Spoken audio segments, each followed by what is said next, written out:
Assalamualaikum warahmatullahi wabarakatuh.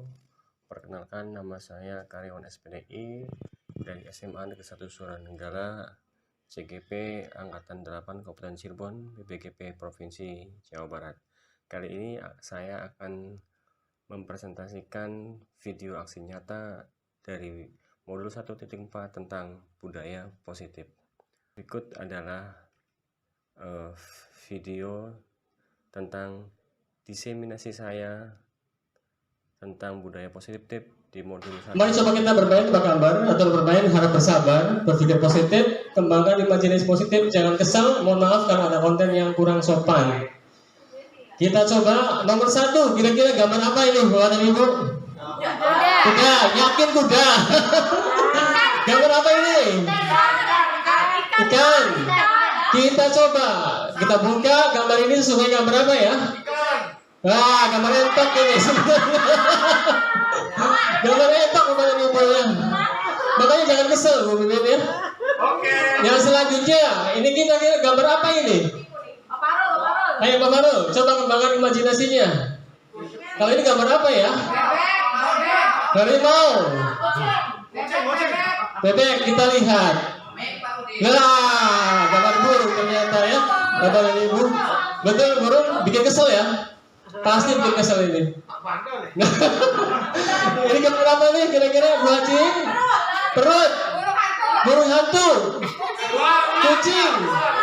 Perut. Nah, kita lihat. Ini hewan apa sesungguhnya dia?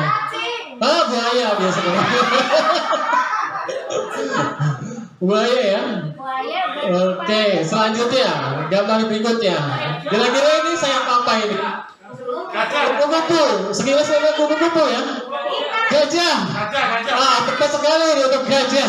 Kita lihat. Wah iya, gajah betul. Hebat gajah ini ya. Lanjut ke nomor berikutnya. Kira-kira ini? Ikan apa? Hiu. Lumba-lumba betul. Nah, kalau ini kira-kira nongkrong di mana ini? Siapa ini kira-kira nih? Nongkrong di mana nih? Biasa nongkrong di siapa ya? Saat ini siapa nih? Pak Buat bukan nih? Kita lihat nongkrong di mana dia sebenarnya. Waduh, di Paris nongkrongnya. Tapi sebenarnya dia nongkrongnya bukan di Paris, di sini tuh. Ya. Kalau ini hewan apa kira-kira? Burung hantu. Bu Mimin? Ular. Bu Anak? Ular kobra. Kita lihat. Ini sebenarnya bukan sebuah hewan, tetapi dia adalah sebuah apel. Buah apel saja. Yang terakhir Bapak dan Ibu, apakah Anda tahu siapa kamu sesungguhnya? Bukan untuk minum ya. Ternyata dia itu bukan seorang feminin, tetapi seorang pakumis gitu. Nah, itu.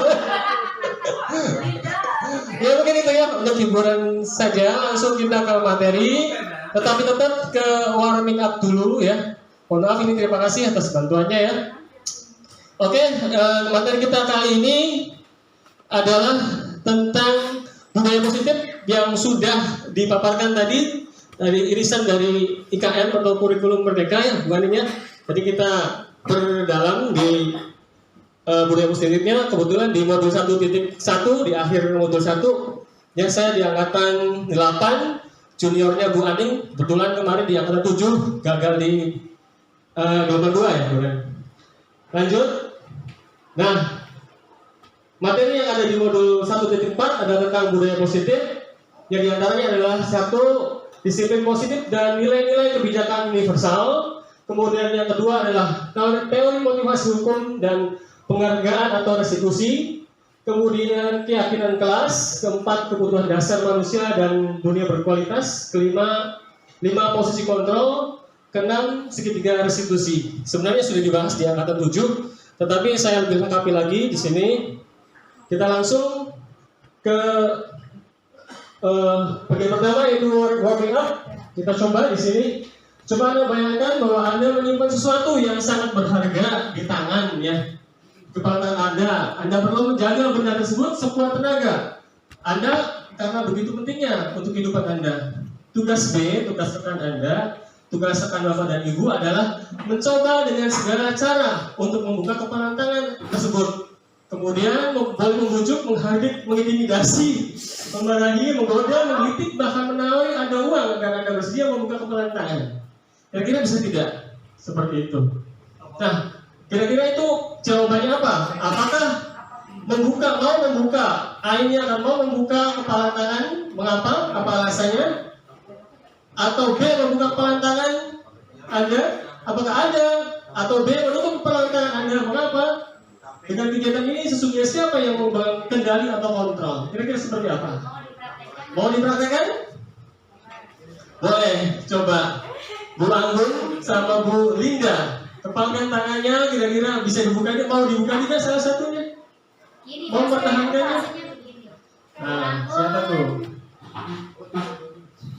Mengungkapkan sesuatu di sini. Kamunya Ya, kira-kira terima kasih bantuannya Bu Ani. Mau tidak kira-kira dua-duanya dibuka? Coba praktekin sama. Praktekin satu-satu. Kira-kira di dalam tangannya Bu Anggun itu ada emas dan berlian. Mau dibuka tidak? Mau diserahkan tidak ke temannya? Dipaksa. Ayo dipaksa. Nah, begitu ya. Jadi intinya mau tidak nih? Begitu pun sebaliknya, ya betul. Jadi sesungguhnya tidak akan mau masih mempertahankan diri barang berharga milik masing-masing ya. Kenapa demikian? Nah, pertanyaannya, kenapa demikian? Karena sesungguhnya yang memegang peranan atau kendali pada diri kita adalah diri kita sendiri, bukan orang lain. Jadi kita sendiri yang mengontrol emosi, kesadaran, ya, dan sebagainya itu adalah atas diri kita sendiri. Materi pertama adalah tentang disiplin positif. Ya, disiplin positif itu sesungguhnya seperti apa? Katanya, kata Hajar Dewantoro, di mana ada kemerdekaan, disitulah harus ada disiplin yang kuat. Sungguh pun disiplin itu bersifat self-disiplin, intinya disiplin pribadi yang harus timbul dari diri sendiri, ya. Yaitu kita sendiri mewajibkan kita dengan sekeras-kerasnya, tetapi itu sama saja. Sebab jika kita tidak cakap melakukan self-disiplin atau disiplin individu, wajiblah penguasa lain mendisiplinkan diri kita. Intinya dari ada faktor eksternal ya, dari luar, jadi yang memaksa kita atau intervensi dari luar supaya kita bersikap disiplin. Dan demikian itulah harus ada di dalam suasana yang merdeka, seperti itu. Kemudian yang dosen juga disiplin juga berasal dari akar kata yang sama dengan disiplin atau murid atau pengikut. Jadi sebuah pengikut, misalkan agama gitu ya, ketika dia menyukai atau meyakini bahwa itu adalah sesuatu yang benar, misalkan Islam, ya, iman gitu, maka kita akan melakukan dengan upaya keras untuk mengikuti apa yang diajarkan pendahulunya atau pencetusnya, begitu. Lanjut ke berikutnya adalah disiplin positif merupakan bentuk kontrol diri agar dapat mencapai tujuan mulia. Nah, ini tujuannya, ya. Bagaimana sih untuk menciptakan disiplin positif itu? Tentunya harus ada lingkungan yang positif dan kondusif. Nah, tadi ya, lingkungan yang positif dan kondusif. Kemudian tercipta kebiasaan baik dari kebiasaan sehari-hari yang kita tanamkan, baru kemudian tumbuh karakter, maka terbentuklah culture atau budaya positif. Jadi dari pembiasaan yang kita lakukan, biasanya hari Jumat yang sekarang dirubah di hari Rabu ya, paling itu akan menumbuhkan disiplin positif. Tapi akar permasalahannya adalah harus menumbuhkan self disiplin atau disiplin individu, ya, disiplin individu. Nah ini, bagaimana cara memunculkannya? Motivasi internal murid. Apa nilai yang diakhiri dalam keluargamu? Mungkin namanya dari dalam keluarga dulu ya Bapak dan Ibu. Karena pendidikan dalam keluarga adalah pendidikan yang pertama dan utama, biasanya dari situ. Ketika dia berangkat dari keluarga yang broken home, mungkin dia akan memiliki disiplin yang baik. Tetapi ketika dalam keluarga yang sakinah mawaddah warahmah, maka disiplin itu insya Allah akan tercipta dengan baik dan akan melahirkan disiplin lingkungan atau komunitas di dalam sekolah. Kemudian nilai baik apa yang kamu percayai? Nah, tentunya nanti di kesepakatan kelas atau keyakinan kelas ya. Apa respon dari luar jika kamu berperilaku berdasarkan nilai-nilai yang kamu percayai? Nah, itu ada timbal baliknya tentunya ketika kita berdisiplin, ada respect dari orang lain, ada penghargaan, ya, ada rasa hormat. Kemudian, apakah bila kamu melakukan sesuatu karena nilai yang kamu yakini akan membuatmu merasa puas, nyaman dan senang? Nah, seperti itu pertanyaan-pertanyaan akan muncul. Kamu ingin menjadi seorang seperti apa? Apa tujuan pribadi yang ingin dicapai dari belajar atau mengerjakan sesuatu? Ini adalah pertanyaan-pertanyaan yang muncul untuk motivasi internal murid. Bisa ditanyakan nanti bagi yang mendapatkan tugas sebagai wali kelas, ya. Itu terutama bagi guru-guru pun wajib, karena sesungguhnya mendidik bukan hanya transfer knowledge atau memberikan ilmu pengetahuan, tetapi mendidik adalah menuntun bakat potensi alam yang dimiliki oleh murid untuk mencapai keselamatan dan kebahagiaan yang setinggi-tingginya, baik sebagai manusia ataupun sebagai anggota masyarakat. Itu katanya pendidikan yang dipaparkan oleh Ki Hajar Dewan Dawatoro. Lanjut, kita langsung saja ke nilai kebijakan universal. Ini materi yang berikutnya yang ada di modul 1.4, yaitu apa sih yang dimaksud dengan nilai kebijakan itu? Nah, nilai kebajikan, ya. Nilai kebajikan itu adalah nilai yang disepakati bersama, yang lepas dari suku, bangsa, agama, bahasa maupun latar belakangnya. Jadi nilai-nilai kebajikan adalah sifat positif manusia yang merupakan tujuan mulia yang ingin dicapai setiap individu. Ya, seperti yang dikemukakan oleh Dr. William Glasser pada teori kontrol 1984, ya, menyatakan bahwa setiap perbuatan memiliki suatu tujuan, dan selanjutnya dari Gosen 1998 mengemukakan bahwa dengan mengaitkan nilai-nilai kebajikan yang diyakini seorang, maka motivasi intrinsiknya akan terbangun sehingga menggerakkan motivasi dari dalam untuk mencapai tujuan mulia yang diinginkan. Intinya tadi, disiplin individu dengan kesadaran mulai dari diri. Lantas bagaimana untuk memberikan disiplin itu? Tentunya harus kembali ke kita sebagai guru. Bagaimana anak mau disiplin ketika guru sebagai pamong itu tidak memberikan suri tauladan? Ya, apa yang diamanatkan oleh Ki Hajar, ing ngarso sung tulodo, ing maju bangun karso, tuturi hada yani. Jadi di depan kita memberikan suri tauladan, dan ini adalah krisis yang sangat massal di Indonesia, yaitu terjadinya degradasi suri tauladan. Ya, dari beberapa penelitian bahwa suri tauladan itu hampir ibaratnya terjadi pergeseran, gitu ya, sehingga perlu dikembangkan dan tetap dilestarikan. Kemudian ing maju bangun karso adalah memotivasi atau memberikan kolaborasi, bekerja sama antar teman, ya, tidak boleh saling kontroversi atau konfrontasi, tetapi harus bekerja sama dan berkolaborasi. Yang ketiganya adalah tuturi hadayati, memberikan support atau dorongan baik secara moral maupun secara material, ya. Itu Bapak dan Ibu. Lanjut ke berikutnya adalah tentang masih teori motivasi, hukuman dan penghargaan. Nah, ini menurut Ki Hajar, disiplin yang kuat itu syarat mencapai kemerdekaan, ya.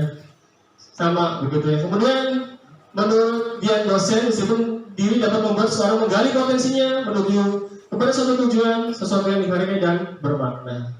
Menurut James Wilson dan dalam bukunya yang berjudul The Moral Sense, seseorang menunjukkan perilaku tertentu karena latar belakang oleh 3 level. Yang pertama, level pertama adalah menghindari rasa sakit dan hukuman. Itu yang pertama. Yang kedua, mendapatkan penghargaan dan penghormatan dari orang lain. Yang ketiga, menghargai dirinya sendiri. Nah, kadangkala kita itu masih menerapkan hukuman atau punishment kepada anak didik kita. Apakah selama ini Bapak dan Ibu masih menerapkan prinsip itu atau kontrol sebagai penghukum? Selama ini, mari kita renungkan. Apakah sering kita ketika anak terlambat ke kelas, masuk ke sekolah, kemudian disuruh push up dan lain sebagainya? Masih? Nah, itu kan masih. Mari mulai sekarang, sedikit demi sedikit, kita rubah, ya, seminimal mungkin dari hukuman menjadi konsekuensi, gitu ya. Jadi posisi guru, penghukum, kalau hukuman ini dengan konsekuensi perbedaannya apa saja? Jadi hukuman itu adalah penghukum, posisi guru adalah sebagai penghukum adalah biasanya tidak diketahui siswa hukuman itu apa. Kadang-kadang tidak relevan. pelajarannya apa disuruh lari. Misalkan telat masuk pelajaran fisika atau pelajaran bahasa, anak-anak disuruh lari atau push up, itu relevansinya apa? Tidak ada korelasinya. Bahkan nanti hukuman itu katanya akan memberikan rasa sakit hati, tidak nyaman, dan membuat trauma yang berkepanjangan, dan si anak bahkan bisa jadi menjadi seorang pendendam. Dulu mungkin kan sering dilakukan. Imbasnya adalah motor kendaraan bapak dan ibu biasanya sering digembosi. Ya, kejadian itu pernah saya alami sendiri. Ketika saya sebagai honorer baru di sini, ketika pulang bunyi klakson, ketika saya kontak kuncinya langsung bunyi, diakali sama anak-anak. Mungkin karena itu waktu itu saya memberikan hukuman kepada mereka. Ya langsung ya, jadi ketika waktu saya start kuncinya itu klaksonnya langsung bunyi, ini apa gitu ya. Tapi oh iya, tadi pagi saya memberikan hukuman, berarti anak menjadi pendendam, sakit hati dengan apa yang kita lakukan. Kemudian yang berikutnya adalah restitusi. Apa sih restitusi? Nah ini adalah kontrol yang baik, posisi kontrol yang baik. Ini yang ditawarkan pada kurikulum Merdeka, ya, bahwa restitusi sebuah cara menanamkan disiplin positif pada murid. Jadi restitusi itu adalah proses menciptakan kondisi bagi murid untuk memperbaiki kesalahan mereka sehingga mereka bisa kembali pada kelompok mereka dengan karakter yang lebih kuat. Jadi kesalahan itu kita balikan kepada mereka, ya. Kenapa kamu telat? Kenapa kamu berkelahi? Kenapa kamu marah? Untuk kita ajak, ya tadi kita lanjutkan ke penjelasan berikutnya. Nah, ini dihukum. Tadi sudah kita bicarakan, kadang-kadang hukuman itu dihukum oleh penghargaan. Sering kita, kebiasaan kita adalah memberikan hadiah atau reward atau penghargaan. Betul tidak, Bapak Ibu? Iya kan? Karena kalau ada anak yang dapat ranking, anak yang bisa menjawab, pasti biasanya ada imbalan atau reward atau penghargaan. Tetapi sebenarnya dalam teori ini mengatakan bahwa pengaruh jangka pendeknya dan jangka panjangnya bagaimana sih di penghargaan itu. Jadi tidak akan bertahan lama katanya, ya. Sebuah penghargaan itu diberikan, kemudian penghargaan tidak efektif, penghargaan itu merusak hubungan. Kenapa merusak hubungan? Contoh, si Ahmad dikasih reward, misalkan dikasih permen lah, atau dikasih bolpen dan buku, tetapi si Yuninya itu tidak. Maka si Yuni itu cemburu dengan si Ahmad. Kok kenapa saya tidak dikasih? Padahal saya sama-sama muridnya, meskipun saya tidak bisa menjawab pertanyaan. Nah, itu timbul satu konflik yang akan merusak hubungan atau relasi antar teman sejawat. Itu Bapak dan Ibu. Ya, itu imbasnya seperti itu katanya. Ya. Kemudian menurunkan kualitas. Kenapa? Ya karena hanya mengejar penghargaan saja, sehingga kualitas produk yang dihasilkan atau karya yang dihasilkan tidak diperhatikan, hanya mengejar penghargaan, reward saja. Wah, yang penting tugas selesai, seperti ini. Biasanya dapat penghargaan, tetapi dalam kualitasnya itu tidak ada kualitas. Kemudian mematikan kreativitas. Ya, penghargaan itu adalah menghukum. Kenapa dikatakan menghukum? Ketika ada ranking, sebenarnya ranking makanya di kurikulum sekarang tidak ada ranking, tidak dimunculkan. Meskipun kita bisa lihat seperti di Finlandia juga, pendidikan di sana itu tidak ada ranking, tidak ada KKN, Bapak dan Ibu. Kenapa? Ya begitu, ya, supaya tidak menghukum si Yati misalkan ranking 1, kemudian yang lainnya tidak dapat, misalkan tidak dapat ranking. Misalkan anak kembar ini, satunya dapat ranking, satunya enggak. Itu dalam hatinya itu merasa terhukum yang satunya pun terbebani. Kalau kayak nanti tahun depan tidak bisa dapat ranking, ini bagaimana? Malu, ya, semuanya itu bercampur aduk, ya, antara yang tidak dapat ranking dan tidak yang mendapatkan ranking. Itu untuk penghargaan atau reward. Kemudian keyakinan kelas. Nah, ini yang perlu kita coba terapkan di tahun pelajaran baru ini, Bapak dan Ibu. Mengapa harus ada keyakinan kelas? Bukannya peraturan saja. Karena selama ini sudah ada peraturan. Iya memang, tapi peraturan ini hanya sebagai hiasan, sebagai formalitas saja yang ditempel sebagai dekorasi sebagai aksesoris semata, tapi tidak pernah diyakini, tidak pernah dilaksanakan antara guru dan murid, antara guru pendidik dengan murid-muridnya di kelas ataupun di lingkungan sekolah. Keyakinan yaitu nilai kebajikan universal tadi yang telah disepakati bersama, serta tersirat dan tersurat lepas dari latar belakang suku, negara, bangsa maupun agama, tidak intoleran ya. Kemudian keyakinan kelas berbeda dengan peraturan kelas. Menurut Daniel Goldstein, seorang akan lebih bergerak dan bersemangat menjalankan keyakinan daripada mengikuti serangkaian peraturan. Begitu pula dengan murid-murid kita. Seperti itu ya.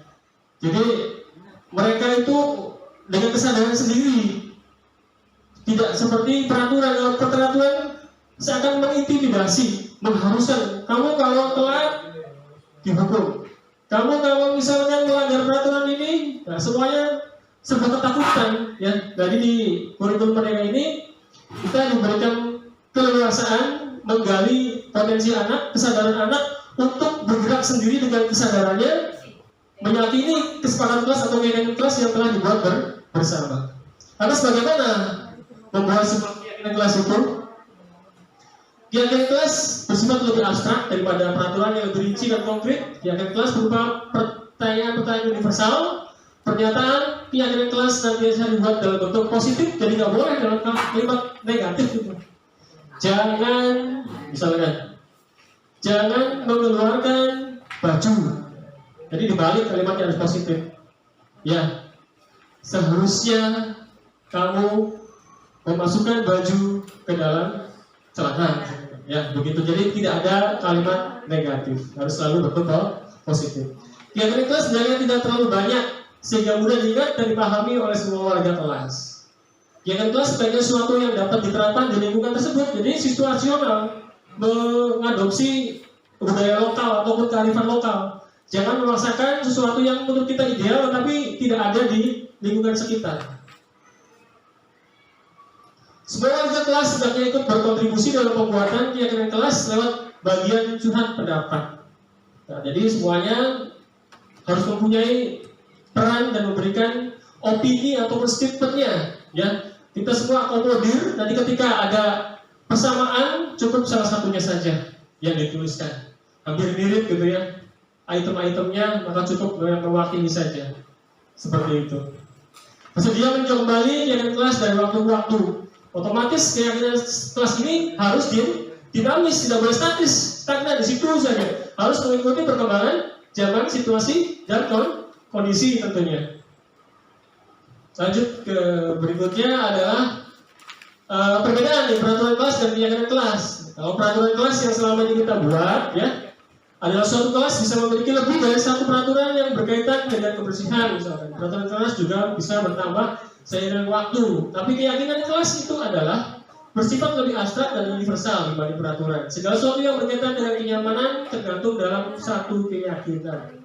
Jadi ketika anak melanggar pun dia harus bertanggung jawab karena mereka sudah ikut di dalamnya mengikuti kesepakatan bersama yang telah dibuat pertama kali kita mengajar. Jadi alangkah baiknya keyakinan kelas ini terutama kepada Bapak Ibu wali kelas yang diberikan tugas mandat sebagai wali kelas itu diterapkan nanti di kelas masing-masing di awal KBM ini tahun ini. Cara membentuk keyakinan kelas itu bagaimana? Keyakinan kelas sebagai fondasi dasar terbentuknya budaya positif. Pembuatan keyakinan kelas melibatkan semua warga kelas. Keyakinan kelas sebenarnya tidak perlu terlalu banyak sehingga mudah diingat. Tadi sudah menggunakan kalimat positif. Keyakinan kelas sebagai sesuatu yang dapat diterapkan di lingkungan tersebut bersama. Kemudian berikutnya, tahapan menyusun keyakinan kelas. Jadi membuat ruang diskusi dulu. Diskusikan, kemudian tercatat, dikasih sticky note ya masing-masing. Kemudian merumuskan keyakinan kelas setiap individu apa yang kira-kira disepakati bersama dalam kelas tersebut. Kemudian tinjau ulang apakah relevan, apakah memang dibutuhkan, apakah memang itu mewakili semua aspirasi yang ada di kelas tersebut. Kemudian membuat pernyataan. Silakan kalimatnya kalau pernyataan tidak boleh dalam bentuk kalimat negatif. Kemudian sama-sama menandatangani, ya. Boleh panjang juga nggak apa-apa, karena itu kalimatnya nggak panjang nggak apa-apa, tapi yang mudah diingat saja. Lanjut ke berikutnya, yang terakhir, kebutuhan dasar manusia. Nah ini, kadang-kadang anak-anak kita tuh melanggar ya. Anak-anak kita itu bandel, itu kenapa sih? Sesungguhnya kenapa? Karena mereka semua membutuhkan ataupun kebutuhan dasar manusia itu belum terpenuhi salah satunya. Begitu ya. Contoh misalkan di sini, bertahan hidup. Contoh ketika kita jarang masuk sekolah, tapi ketika ditanya, ketika di home visit, pagi-pagi kemana kamu nak? Pak, saya harus membantu orang tua dulu berjualan di pasar. Kalau saya tidak membantu orang tua, maka saya tidak makan besok. Nah, jadi mereka lebih mementingkan untuk survive atau bertahan hidup daripada bersekolah. Jadi salah satunya bagaimana solusinya untuk memenuhi kebutuhan dasar itu. Itu kita harus tahu, kita boleh harus menghukum sekaligus tapi tidak mengetahui why-nya itu mana, kenapa tidak, ya. Jadi bukan sebagai punisher kita, tetapi sebagai orang yang lebih bijak ke depannya, ya, mengetahui latar belakang mereka, karena siswa itu semuanya latar belakangnya tidak akan sama, pasti berbeda. Ada yang broken home, ada yang memang benar-benar dari keluarga yang utuh, yang harmonis, tetapi juga ketika ada bapak dan ibu guru melakukan home visit, bisa saja akan menitikkan air mata ketika melihat kondisi mereka yang sangat menyedihkan. Kemudian akan kesenangan, ya. Kebutuhan dasar lain adalah kesenangan. Si Budi dan Amin misalkan lempar-lemparan buku di kelas karena mereka merasa senang, atau mungkin karena waktu SD-nya, SMP-nya dia kurang bermain gitu ya, kurang rekreasi, modin. Oke, kurang rekreasi mungkin ya. Jadi karena mereka ingin memenuhi kebutuhan dasarnya itu kesenangan, tentang kesenangan. Jadi jadilah, atau kita sering lihat anak-anak bawa bola plastik di kelas, mainnya harusnya di lapangan tetapi di kelas. Itu karena kesenangan mereka harus terpenuhi. Jadi alangkah baiknya kita salurkan di mana nih seharusnya, terutama guru olahraga, Pak Farul nih. Nanti fasilitasnya seperti apa, penyalurannya anak seperti apa, ya pendekatannya seperti apa. Silakan dipikirkan sama-sama ya solusinya. Kemudian tentang penguasaan, ya kasih sayang dan rasa diterima. Kasih sayang dan rasa diterima.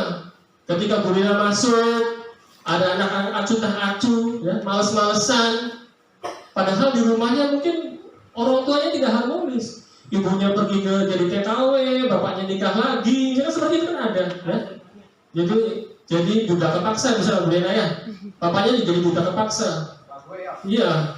Bapaknya, ibunya yang mencari uang, kiriman uang juta wis, entok gitu ya, gara-gara ingin nikah lagi, anaknya nggak diurusi, maka dia akan membuat ulah di kelasnya, mencari kasih sayang di luar rumahnya, yaitu di kelas, mencari perhatian lawan jenisnya, mencari perhatian kasih sayang dari gurunya, pasti ke sana larinya. Maka dari itu kita harus tahu mengapa mereka melakukan hal-hal tersebut. Kemudian kebebasan sama, karena merasa pengen bebas ya. Biasanya anak-anak IPS ini, karena memilih ke IPS supaya pengen bebas, tidak terikat dengan peraturan. Tapi coba, mumpung kita di sini tidak ada penjurusan dari kelas 10, kita samakan semua mereka sama, karena sesungguhnya kecerdasan manusia itu adalah multi intelligent, memiliki kecerdasan yang banyak, berbeda-beda ya Bapak dan Ibu. Ketika mereka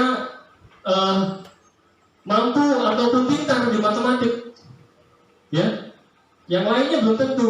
Ataupun yang lainnya misalkan lemah di fisika, mungkin di seninya mereka luar biasa. Kita masih ingat Einstein saja pernah tinggal kelas, tapi dia sekarang menjadi seorang tokoh yang luar biasa di bidang sains. Karena otak manusia itu selalu berkembang. Ketika saat mereka SD nggak mampu, kemudian di SMP tidak mampu, bisa saja di SMP itu otaknya berkembang dan lebih pintar lagi, ya, seperti itu. Lanjut ke berikutnya, dunia berkualitas, ya. Dunia berkualitas adalah tempat khusus dalam pikiran kita, tempat kita menyimpan gambaran, representasi dari semua yang kita inginkan. Bisa berisi orang-orang, hal-hal apa saja yang terbaik dalam hidup kita dan membuat kita merasa bahagia dan terpenuhi kebutuhan dasar kita tadi. Jadi mereka pengennya ideal, semuanya kebutuhan itu. Jadi intinya ketika kita ingin KBM kita ideal di dalam kelas, maka syarat pertama adalah kebutuhan dasar mereka harus terpenuhi dulu. Baru kita bisa ajak mereka. Untuk kita bisa mengontrol mereka atau kita bisa mengajak mereka, kita harus ke dunianya mereka dulu. Jangan langsung kita judgement, kamu harus begini, kamu harus begini, kamu harus begini. Ya akan kalau botol itu kalau dilus akan pecah juga kalau dipaksakan, ya. Tetapi kalau kita tahu alurnya, ya, tahu dasarnya bagaimana, kayaknya bisa gitu kita laksanakan. Nah, ini sekarang kita ke posisi kita. Selama ini kita mengajar di posisi yang mana kira-kira, Bapak dan Ibu? Di posisi yang mana nih kira-kira nih? Apakah kita sebagai penghukum, ya, sebagai pembuat merasa bersalah, atau sebagai teman, atau sebagai pemantau, atau sebagai seorang manajer? Nah, posisi kita nih, di mana nih? Apakah ketika ada anak-anak yang terlambat, bahwa kita akan berbicara patuhi aturan saya atau awas?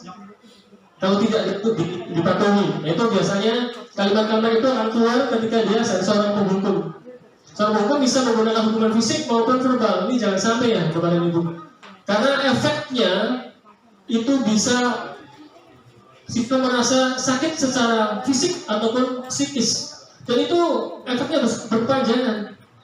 Setelah mereka lulus, mereka masih ingat, di kaki saya ini gara-gara Bu Desi disuruh lari lapangan kemudian jatuh, membekas itu sampai dia keluar, ya.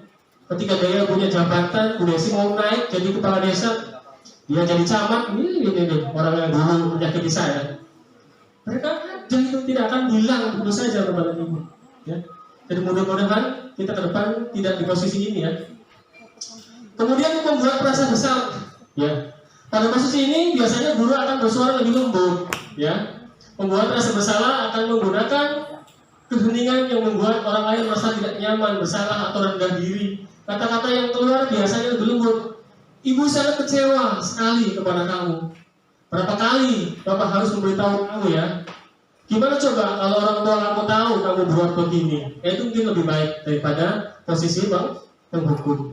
Jadi kita memberikan penyadaran bahwa, aduh kamu ini gimana sih? Dengan pendekatan hati, ya, dengan yang lebih lembut, mungkin lebih bijaksana. Kemudian sekali teman, ya, bagaimana posisi teman?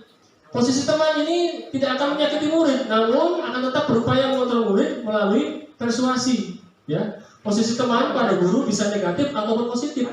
Posisi positif di sini berupa hubungan baik yang terjalin antara guru dan murid. Tapi jangan sampai kebablasan, ya. Kita tahu posisikan diri kita dengan murid seperti apa. Guru di posisi teman menggunakan hubungan baik dan humor untuk mempengaruhi seseorang. Mereka akan berkata, ayo bantulah demi Bapak, ya. Ayo ingat, tidak bantuan Bapak selama ini. Atau, ya sudah kali ini tidak apa-apa, nanti Ibu bantu bereskan. Nah, itu kalimat-kalimat yang akan muncul. Tetapi kita harus posisi teman ini harus tahu bahwa kita sebagai guru. Jangan sampai anak ketika kita menganggap mereka teman, mereka melunjak. Ada guru yang dipelorotkan celananya, misalkan, ya. Ada guru yang, aduh ini sudah luar biasa. Jadi adabnya menurun gitu, ya. Jangan sampai. Jadi kita batasnya harus selalu di mana posisinya yang pas gitu, ya. Tapi upayakan jangan sampai di posisi penghukum. Kemudian di fungsi pemantau sebagai CCTV. Kemarin saya waktu tes wawancara itu, jadi Bapak selama ini jadi guru CCTV, ya, ngawasin anak-anak saja. Itu saya dibantai waktu itu. Memantau berarti mengawasi. Pada saat kita mengawasi, kita bertanggung jawab atas perilaku orang-orang yang kita awasi. Posisi pemantau berdasarkan pada peraturan dan konsekuensi. Dengan menggunakan sanksi konsekuensi, kita dapat memisahkan hubungan pribadi dengan murid. Sebagai seorang yang menjalin posisi pemantau, pertanyaan yang sering muncul adalah, peraturan apa? Apa yang telah kamu lakukan? Sanksi atau konsekuensi apa? Jadi pemantau biasanya lebih berorientasi pada data dan fakta. Catatan di BK, biasanya absensi. Kamu sudah sekian hari tidak masuk. Kamu sudah sekian minggu tidak mengerjakan tugas-tugas seperti itu berdasarkan fakta-fakta data.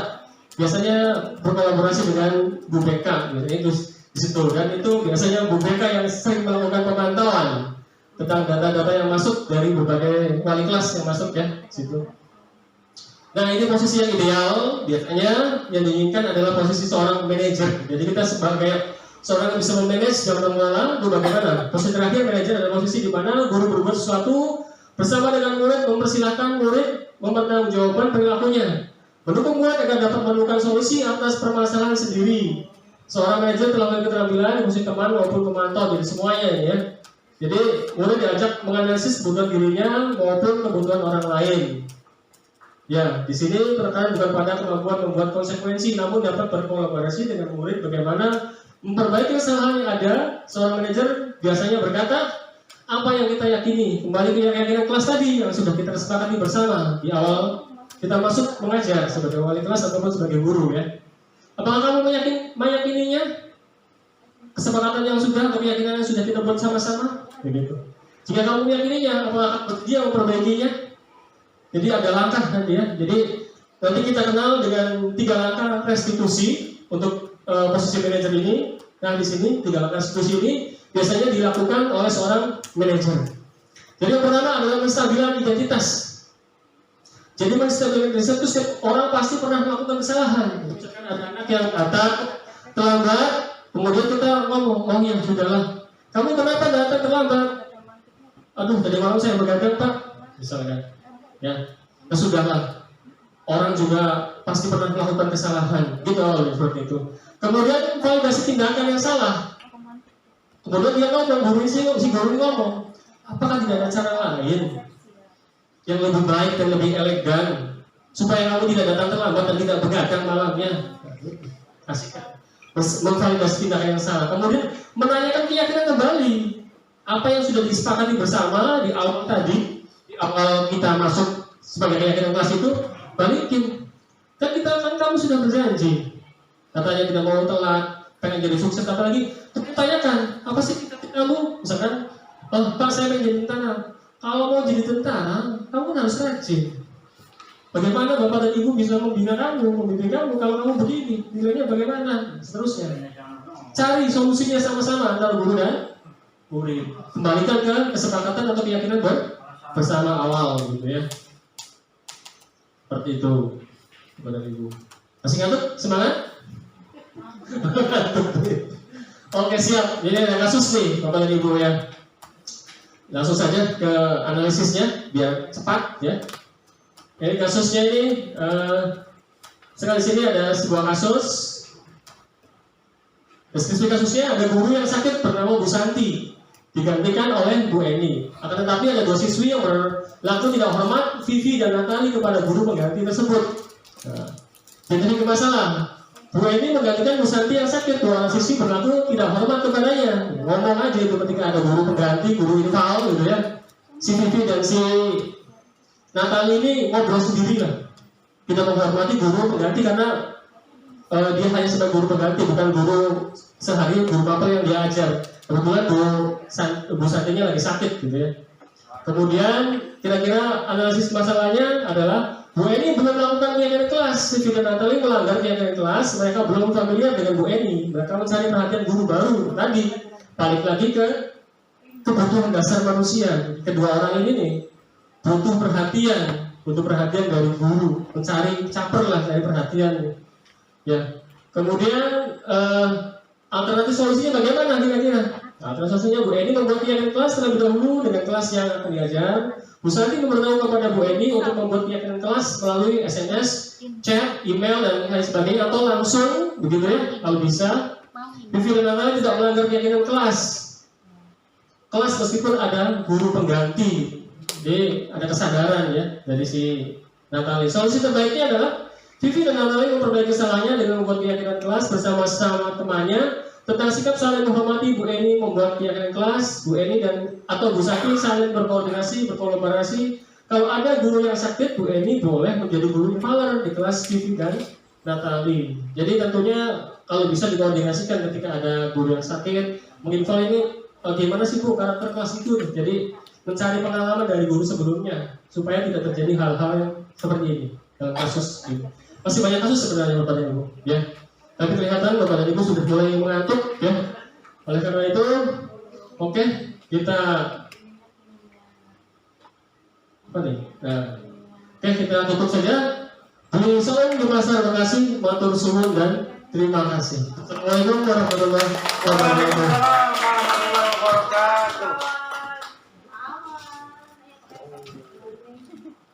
Berikutnya adalah aksi nyata saya tentang keyakinan kelas.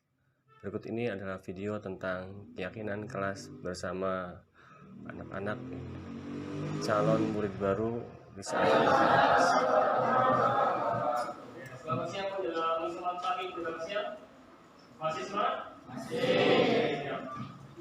Sebelum kita melanjutkan pelajaran kita hari ini atau masuk ke KBM ya, kita akan membuat kesepakatan kelas yang akan diyakini oleh kalian semua, yang menjadi keyakinan kelas dari mulai saat ini hingga kalian berjalan dalam pembelajaran di pelajaran-pelajaran yang lainnya ya.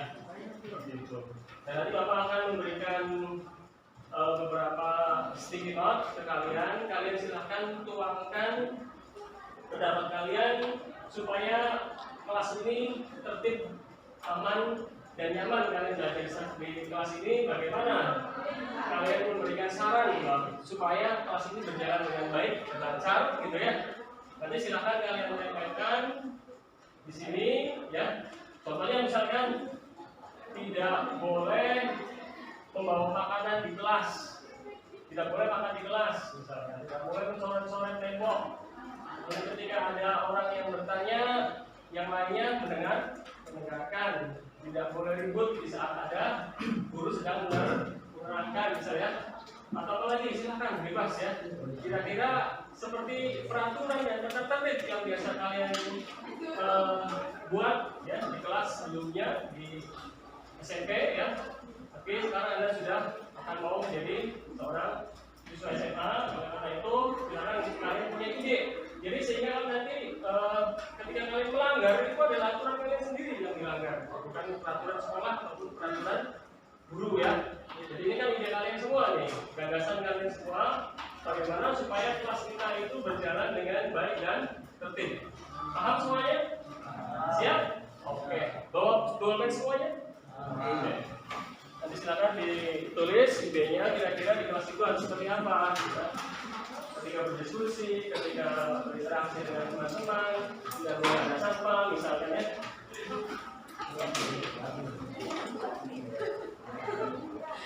Ide? Kan pasti ada ide, unek-unek kan seperti apa, kayaknya pas itu supaya tertib, ya. Apakah itu panas? Dibuang ya. Boleh. Nah, cukup kan? Silahkan tuliskan idenya ya, supaya ini berjalan dengan baik, tertib dan nyaman. Bagaimana kira-kira pendapat kalian ya? Apakah tidak boleh ngantuk, apalagi gitu ya? Apakah tidak boleh bermain game di saat ada KBM dan seterusnya ya? Silakan tuangkan keinginan kalian supaya kalian nyaman di kelas, tidak ada kebutuhan atau ngomong lagi bagaimana ya. Silakan ditulis di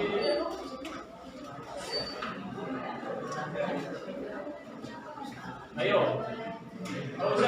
Gak usah nanya ke teman, keinginan sendiri ya, kesadaran sendiri, ide sendiri muncul. Apa kira-kira? Tadi kan sudah dicontohkan teman-teman tadi ya. Apakah apa kira-kira menghormati yang lebih tua misalnya? Apakah boleh menggunakan HP di kelas? Terserah saja. Ya, serah. Bebas. Kira-kira supaya menjadi kelas ini nyaman, aman, enak, pembelajaran di kelas berjalan dengan serius tapi santai gitu.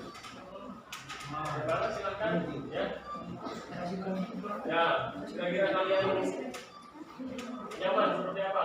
Ya, konsepnya.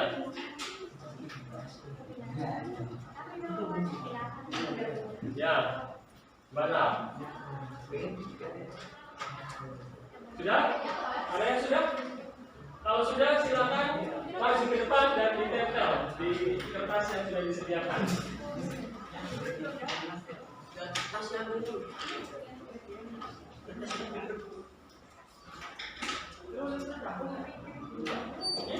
Masuk, ditempel.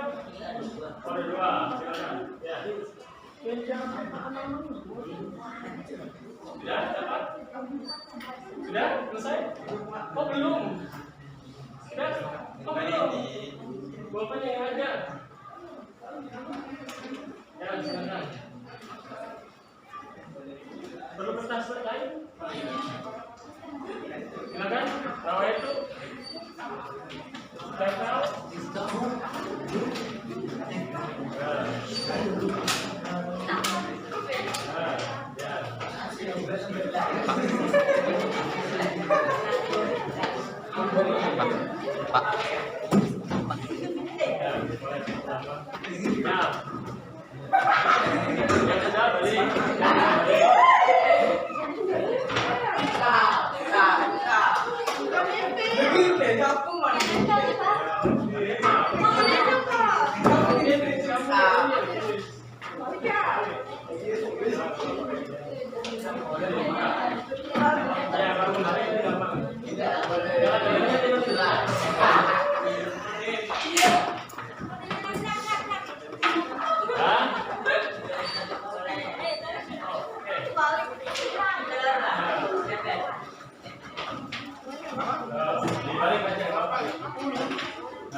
Ini berarti untuk ini.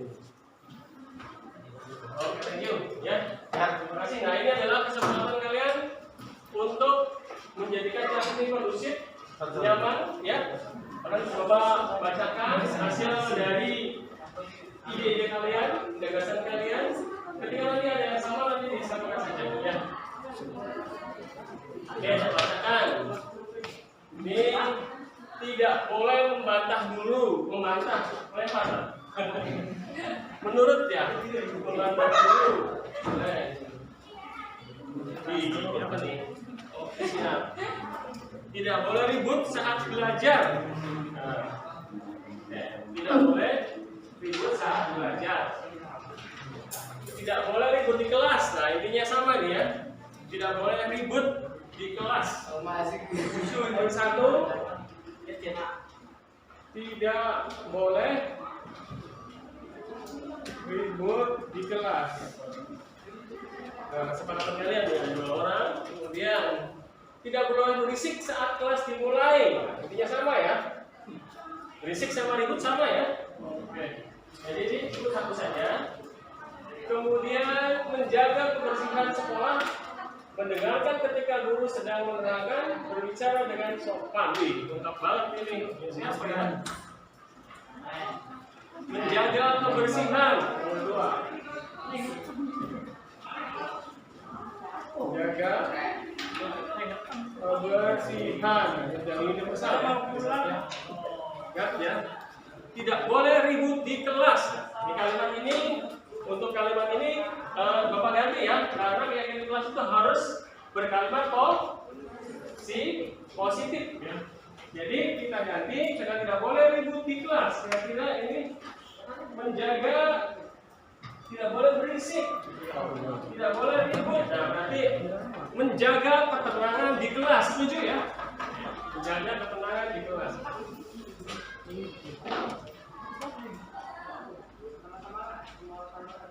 Jaga ketenangan kelas. Oke. Kemudian di sini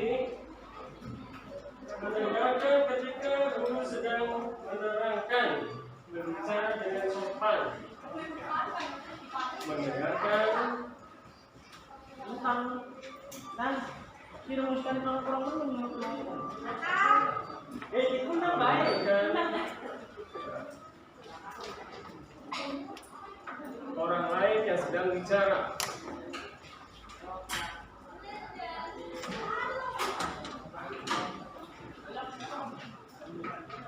Jadi nanti bukan bapak dan ibu guru saja, ketika teman kamu bicara, kamu juga harus jadi pendengar yang baik. Ya. Mendengarkan orang lain yang sedang bicara. Yang keempat, berbicara dengan sopan, ya.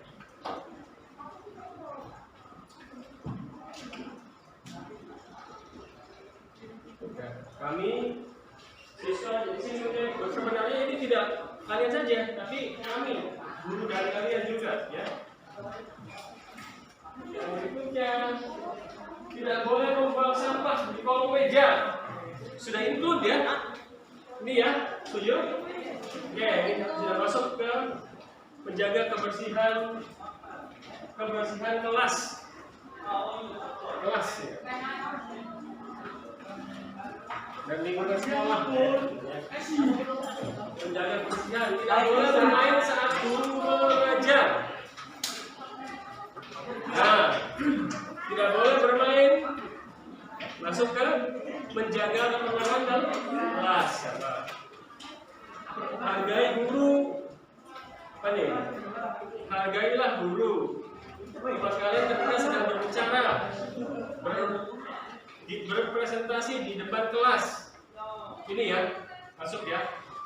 Sama saja di sini. Oke.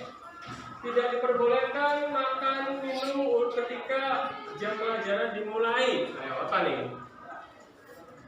Tidak boleh makan minum masuk ke sini dan masuk juga ke sini. Ya. Nih. Sudah masuk ya. Ini yang balik. Jagalah kebersihan agar nyaman. Kasihan juga di sini. Nah. Oke, nih. Kelas harus selalu bersih. Tidak ada sampah. Wih, berarti kebanyakan bersih nih, kan bersih nih. Dilarang memakan saat jam pelajaran. Ini sama saja nih, ya di sini ya. Harap jangan ribut ketika sedang belajar. Berarti ketenangan. Nah, banyak sekali nih. Pengen menang, pengen nyaman. Tidak boleh mengganggu temannya sedang belajar. Berarti apa nih maksudnya? Tidak boleh mengganggu. Berarti toleransi ya. Kelima, toleransi ya. Ya, toleransi di sini ya. Nah, nih, tidak boleh membantah. Ini nanti mendengarkan apa nih? Tidak boleh membantah. Ya, pokoknya kalimatnya itu harus positif, ya. Kalimat positif, menurut, ya.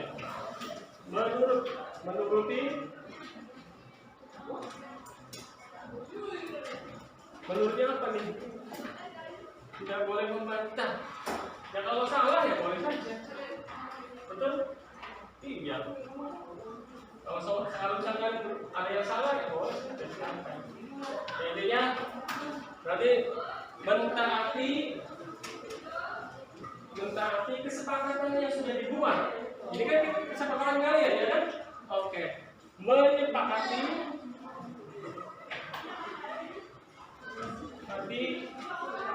keyakinan kelas yang sudah dibuat. Oke, ya, kelas nih. Berarti sudah menyepakati keyakinan yang sudah dibuat. Tidak boleh berisik saat kelas dimulai. Menjaga ketenangan, kenyamanan, ketenangan dan kenyamanan, gitu ya. Dan oke, lanjut. Ini apa nih? Oh, tidak ada makan. Kebersihan, ketertiban ya.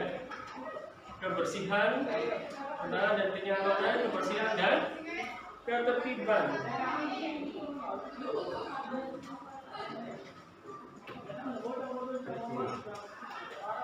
Boleh. Ini. Tidak boleh buang sampah masuk ke sini. Harus bersih. Oke, semua.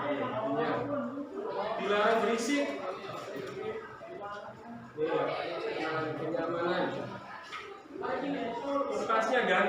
AC. Ganti AC. Ini kesepakatan apa syarat ini?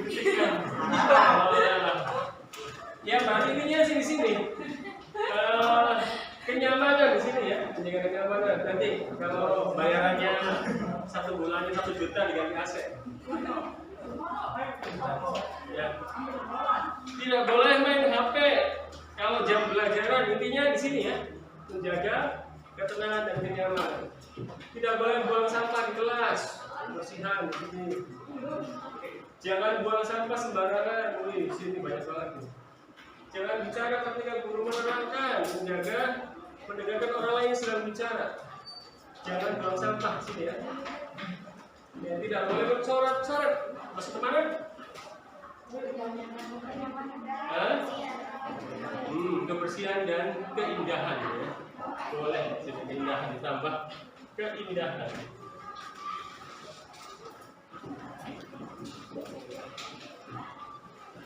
Menciptakan keindahan.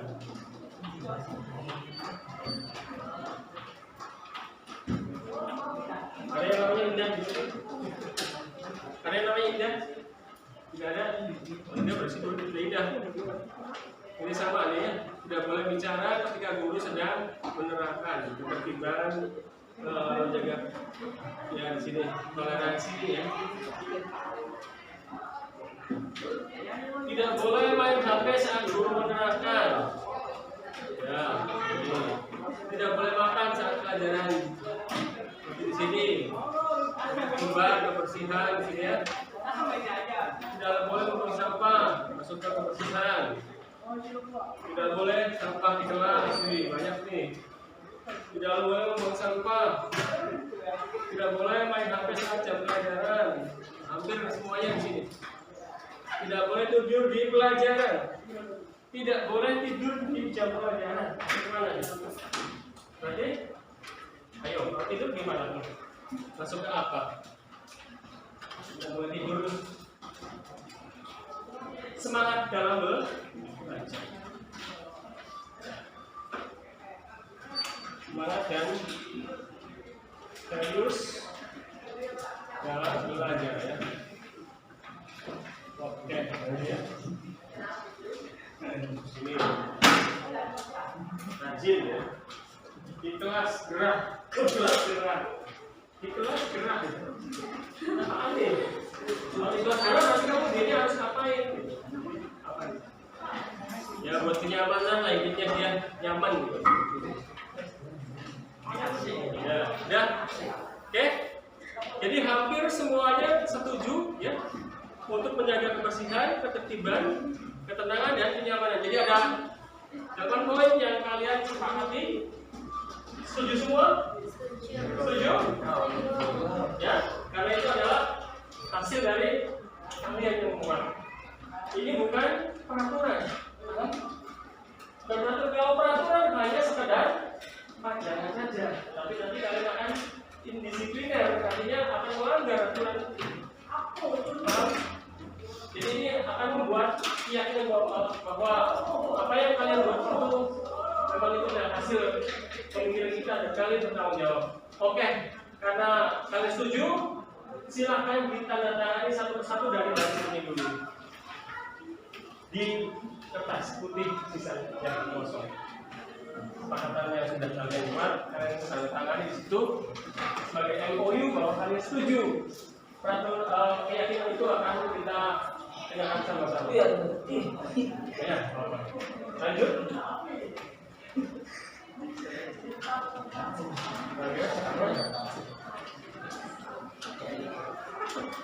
Ya, good. Lanjut.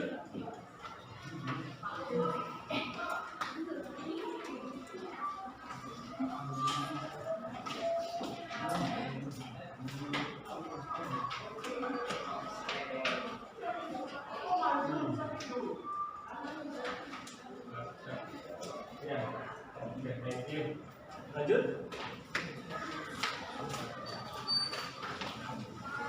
Mungkin dia lebih cepat, boleh. Pensil, tidak. Ayo. Yuk.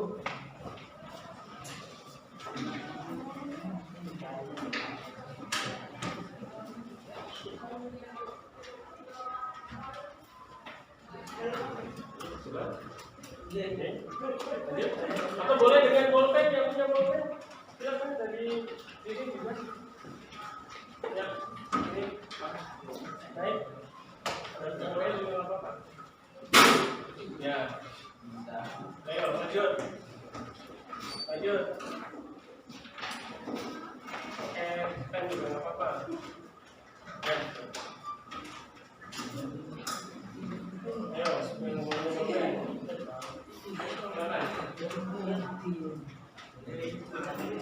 Ayo, yang pegang bolpen boleh.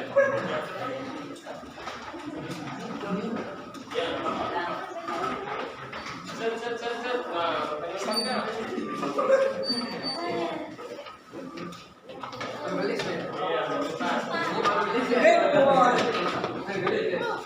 Nah, yang aman ya, yang tertib ya, kan sudah disepakati yang tertib.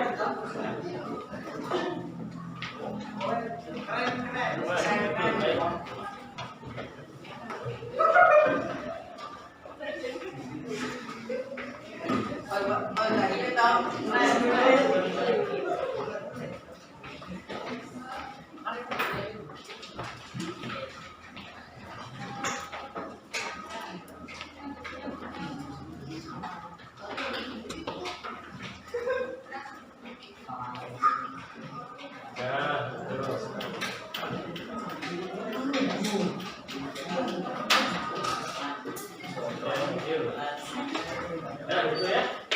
Oke, terima kasih. Itu akan menjadi kegiatan kelas kita bersama ya. Dari mulai hari ini hingga seterusnya ya. Hingga seterusnya baik itu nanti kalian masih dalam satu budaya atau nanti masih dalam satu kelas atau tidak ya. Itu adalah sebuah kesepakatan yang sudah kalian buat dengan guru ya, dengan wali kelas ya. Dengan kelas pertama kemungkinan yang dengan guru lain punya kesepakatan lain silakan ya. Sebenarnya itu adalah sebuah keyakinan. Kenapa berperaturan saja Pak? Kenapa tidak ya tata tertib saja tadi? Kalau tata tertib itu kalian tidak baca, itu dianggap sebagai biasa saja, pajangan saja. Tapi pelanggaran tetap terjadi. Indisipliner tetap terjadi. Tapi kalau tidak kalian sendiri kamu kan sudah berdiri seperti ini. Oke, terima kasih atas ide, saran dan keyakinannya. Kita beri siap untuk kita semua. Tepuk tangan untuk kita semua. Video dari saya. Billahi taufiq wal hidayah. Wassalamualaikum warahmatullahi wabarakatuh. Terima kasih.